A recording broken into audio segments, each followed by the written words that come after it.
कहते हैं कि दुनिया में मन सबसे ज्यादा शक्तिशाली होता है।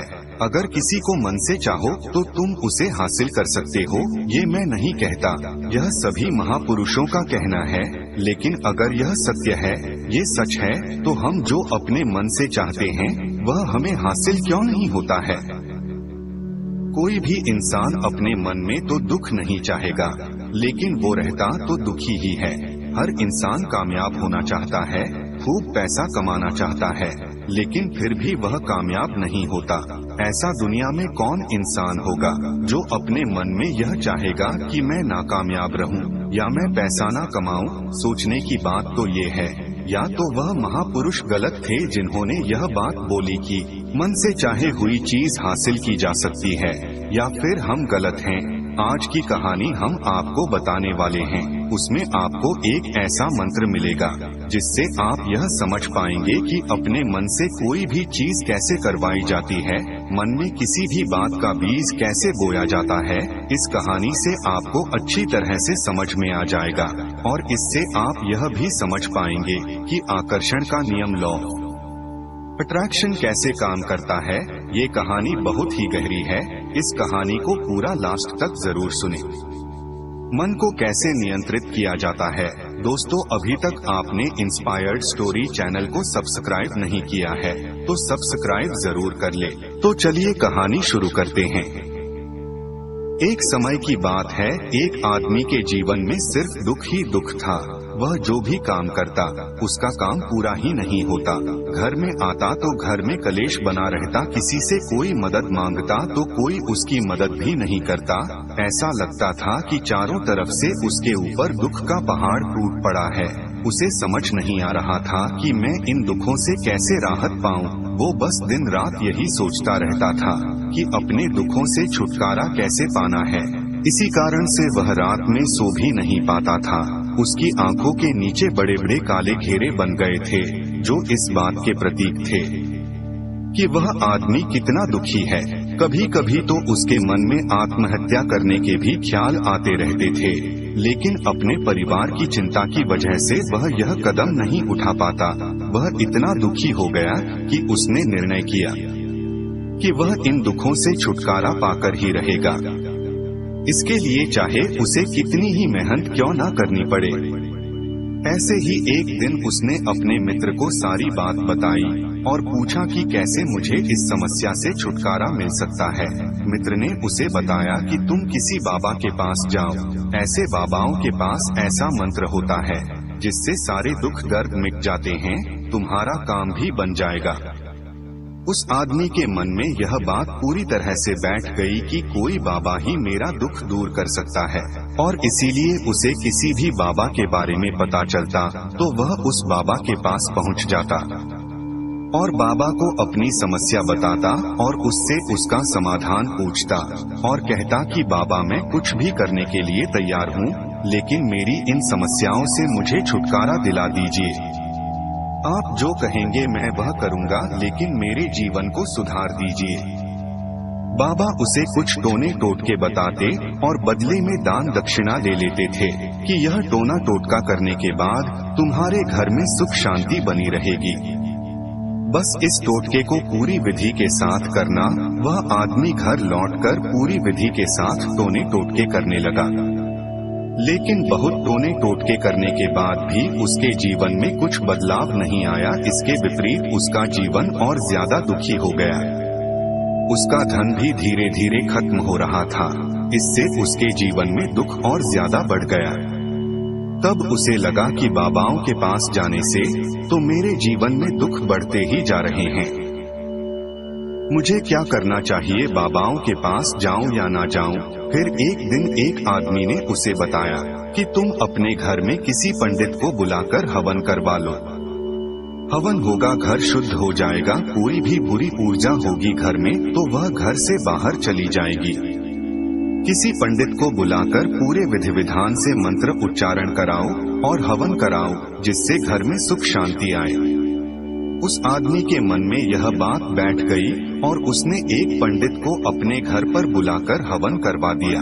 हवन अच्छी तरह से संपन्न हुआ। बदले में पंडित ने भी अच्छी दान दक्षिणा ली और उसके बाद वह वहां से विदा हो गया। लेकिन कुछ दिनों के बाद उस आदमी को महसूस हुआ कि उसके जीवन में अभी भी कोई बदलाव नहीं आया है।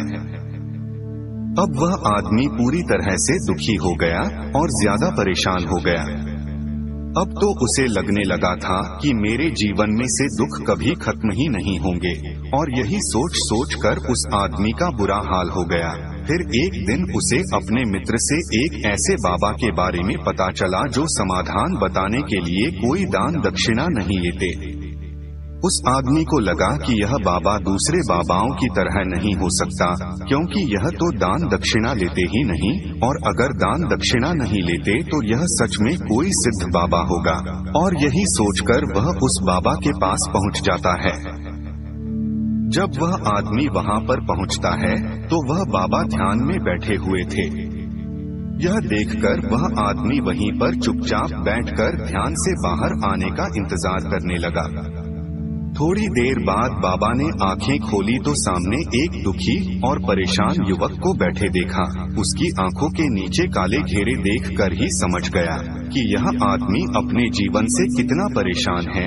उसे संबोधित करते हुए बाबा ने पूछा कि बच्चा क्या चाहते हो? उस आदमी ने कहा कि बाबा, मैं अपने जीवन से बहुत परेशान हूँ। मैंने इन दुखों को दूर करने के लिए बहुत सारे रास्ते अपनाए, हर वो तरकीब करके देख ली जो बाबाओं ने मुझे बताई, हर वो काम किया जो कोई भी इंसान ने मुझसे करने को कहा, लेकिन मेरे जीवन में दुखों में कोई कमी नहीं आई। बाबा, इसके विपरीत मेरे जीवन में दुखों में बढ़ोतरी हो गई है। मुझे समझ में नहीं आ रहा है कि मैं क्या करूं। कभी कभी तो मैं आत्महत्या करने की सोचता हूं, लेकिन मैं अपने परिवार के बारे में सोचकर यह कदम नहीं उठाता हूं। मैंने आपके बारे में बहुत सुना है और मैं बहुत उम्मीद के साथ आपके पास आया हूं। कृपया करके मुझे कोई ऐसा मार्ग बताएं जिससे मुझे अपने दुखों से छुटकारा मिल जाए। मैं अपने दुखों से छुटकारा पाने के लिए कुछ भी करने को तैयार हूं। बाबा ने महसूस किया कि आदमी तो सच में बहुत परेशान है। बाबा ने उसकी बात सुनकर कहा कि दुखों को दूर करने के लिए मंत्र ऐसे ही नहीं मिलते हैं, मंत्र पाने के लिए कुछ करना पड़ता है। यह सुनकर पहले तो उस आदमी ने सोचा कि यह बाबा भी मुझसे दान दक्षिणा मांगेंगे, लेकिन और कोई रास्ता ना पाकर उस आदमी ने कहा, बाबा, आपको जितना भी दान दक्षिणा चाहिए मैं देने के लिए तैयार हूँ, लेकिन आपका मंत्र सच्चा होना चाहिए, उसका फल मुझे मिलना चाहिए। उसके बाद मैं आप जो भी दान दक्षिणा लेना चाहते हो मैं आपको दे दूंगा। बाबा ने कहा, दान दक्षिणा तो बहुत छोटी चीज है, मुझे वह नहीं चाहिए। इस पर वो आदमी सोच विचार करके बोला, तो बाबा, मैं अंगारों पर भी चलने के लिए तैयार हूँ, आप मुझे बस आज्ञा दीजिए। बाबा ने कहा कि अंगारों पर चलने वाली छोटी चीज मैं तुमसे नहीं कराने वाला हूँ। मैं जो तुमसे कराने वाला हूँ वह बहुत कठिन मंत्र है, क्या तुम उसे पूरा कर पाओगे? उसने कहा, बाबा, आप मुझे बताओ तो सही कि मुझे करना क्या होगा। मैं कुछ भी करने के लिए तैयार हूँ। इस पर बाबा ने उसे कहा कि यहाँ से जब तुम अपने घर जाओ तो रास्ते में अपने मन में यह दोहराते जाना कि मैं सुखी हूँ, मैं सुखी हूँ। बार बार अपने मन में यही दोहराना, और याद रहे जुबान पर नहीं आना चाहिए, यह सिर्फ मन में दोहराना है। यह सुनकर आदमी बोला, बाबा, बस इतनी सी बात, यह तो मैं चुटकी बजाते कर लूँगा, लेकिन इससे होगा क्या? बाबा बोले कि इस मंत्र को करके तो देखो, वैसे भी तुमने इतने बाबाओं के मंत्र किए हैं, तो इस मंत्र को भी करके देख लो। उस आदमी ने सोचा कि बाबा कुछ दान दक्षिणा तो ले नहीं रहे हैं और छोटा सा मंत्र है, इसे तो मैं कर ही लूंगा, और बोला, ठीक है बाबा, मैं यह मंत्र जरूर करूंगा। और वो आदमी यह कहकर वहां से चलने लगा, लेकिन जैसे ही वह चलने लगा पीछे से बाबा ने बोला कि बच्चा, एक बात याद रखना, जब तुम यह मंत्र अपने मन में दोहरोगे तो तुम्हारे मन में बंदर के विचार नहीं आने चाहिए। बंदर का ख्याल भी नहीं आना चाहिए, तो ही यह मंत्र सिद्ध होगा। आदमी बोला, मुझे तो आज तक बंदर का कोई विचार नहीं आया, तो अब क्यों आएगा? आप चिंता मत करिए बाबा, मैं बस मन में यही दोहराऊंगा कि मैं सुखी हूँ, मैं सुखी हूँ। इसके अलावा बंदर का कोई भी विचार मेरे मन में नहीं आएगा। यह कहकर वह आदमी वहाँ से निकल जाता है और अपने मन में मैं सुखी हूँ, मैं सुखी हूँ दोहराता हुआ थोड़ी दूर ही चला था कि अचानक उसके मन में बंदर का ख्याल आ गया। बंदर का ख्याल एक बार आया और चला भी गया, लेकिन उस आदमी ने सोचा, आज तक तो मुझे बंदर का कोई भी विचार नहीं आया, आज बंदर का विचार क्यों आया? और ऐसा सोचने के बाद उसने बंदर के विचार को पकड़ लिया और यह भूल गया कि मुझे क्या मंत्र दोहाना है, और वह बंदर के बारे में सोचने लगा। जब थोड़ी देर बाद फिर से उसे होश आया तो वह फिर से अपना वही मंत्र दोहराने लगा जो बाबा ने उसे बताया था, मैं सुखी हूँ, मैं सुखी हूँ। लेकिन अचानक से उसे एक बंदर दिखाई दिया और यह देखकर फिर से उसके मन में बंदर का विचार उठ गया और यह देखकर वह इस विचार को बाहर फेंकना चाहता था और वह चाहता था कि मेरे अंदर किसी तरह से बंदर का विचार न आए, लेकिन उसे तो सामने बंदर ही दिखाई दे रहा था। सोचते सोचते घर पर पहुंचा और घर पर पहुंचने के बाद अपनी पत्नी को कहा कि हे बंदरिया, मुझे खाने में बंदर परोस दो।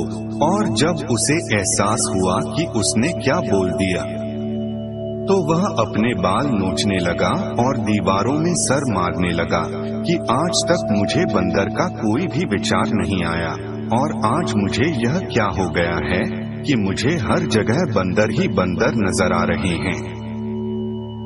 यह कैसी माया है? यही सोच सोच कर वह आदमी रात भर सो नहीं पाया, रात भर करवटें बदलते रहा और सुबह उठकर सीधे उसी बाबा के पास पहुंच गया और उनके चरणों में गिरकर कहा कि बाबा, पता नहीं क्या चमत्कार हो रहा है, आज तक मुझे बंदर का कोई विचार नहीं आया, लेकिन कल से जब से आपने मुझसे कहा कि बंदर का विचार नहीं आना चाहिए, तब से मुझे हर जगह बंदर ही बंदर नजर आ रहे हैं। उस आदमी ने कहा कि बाबा, मुझे तो आपके पीछे पेड़ पर बैठा बंदर केले खाते हुए दिखाई दे रहा है, यह क्या हो रहा है बाबा? यह सुनकर बाबा हंसने लगे, बच्चा, मन का जाल एक ऐसा जाल है जिसे समझ पाना इतना आसान नहीं है। बंदर तो तुम्हारे रास्ते में पहले भी आते थे, जब तुम मेरे पास आए थे तो इन्हीं पेड़ों पर यह बंदर घूम रहे थे, लेकिन तब तुम्हारे ध्यान में यह बंदर नहीं था, तब तुम्हारे ध्यान में सिर्फ दुख थे। इसके बाद बाबा ने उसे बताया कि हम जिस चीज से भी दूर भागना चाहते हैं, वही चीज हमारे मन में बहुत गहरे से समा हो जाती है और हमारे अंतर्मन में समा जाती है। असल में हम जिस चीज से छुटकारा पाना चाहते हैं, उससे छुटकारा इसीलिए पाना चाहते हैं कि वह हमारे साथ बहुत गहरे से जुड़ी हुई है और हम जितना ही उससे छुटकारा पाना चाहते हैं, वह उतनी ही गहरी हमारे मन में बैठती चली जाती है और आखिरकार हमारे अंतर्मन में छा जाती है। ऊपर से तो हम चाहते हैं सुखी होना कि मैं सुखी हूँ, सुखी हूँ, हमारे होंठ भी यही बोलते हैं, लेकिन हमारे मन में दुख समाये होते हैं, हमारे विचारों में, हमारे मन में दुख ही दुख दिखाई देते हैं। इसीलिए अपनी जुबान से बार बार यह बोलने से कि मैं सुखी हूँ, मैं सुखी हूँ, हम सुखी नहीं होंगे जब तक यह मंत्र हमारे अंतर्मन में प्रविष्ट नहीं होगा। इस पर उस आदमी ने पूछा कि बाबा, लेकिन यह मंत्र हमारे अंतर्मन में प्रविष्ट कैसे होगा? यह सुनकर बाबा ने कहा कि बच्चा, अपने दुखों से लड़ना बंद कर दो। जब तक तुम अपने दुखों को दूर करने की सोचते रहोगे, तब तक वो दुख तुमसे चिपके रहेंगे, तब तक वो दुख तुम्हारे अंतर्मन पर अपना राज बनाए रहेंगे। और जिस दिन तुम उन दुखों के बारे में सोचना ही छोड़ दोगे, उसी दिन से तुम्हारी जिंदगी से दुख गायब हो जाएंगे, क्योंकि किसी भी चीज से छुटकारा पाने के लिए हमें उस चीज के बारे में सोचना पड़ता है, और हम जितना ही उस चीज के बारे में सोचते हैं वह उतनी ही गहरी हमारे मन में प्रविष्ट होती चली जाती हैं।